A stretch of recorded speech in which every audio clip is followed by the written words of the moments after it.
Hello साथीहरू, यहाँ मैले यो हो भेन्टा अनि यो हो टमाटर। यसलाई धोएर काटेर मैले अनि फेरि तेलमा फ्राई मैले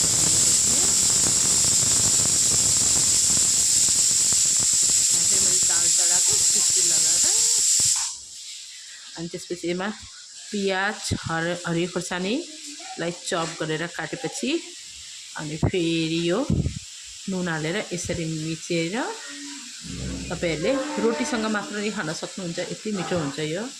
कति बेगनको सब्जी मात्र खानु है। यसरी चोखा बनाएर अचार बनाएर खान सकिन्छ। कस्तो तातो भयो के। अरे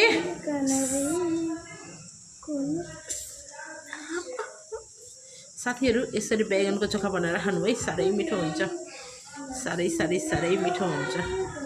तातो हो त्यसैले कस्तो हातै पोल्यो के।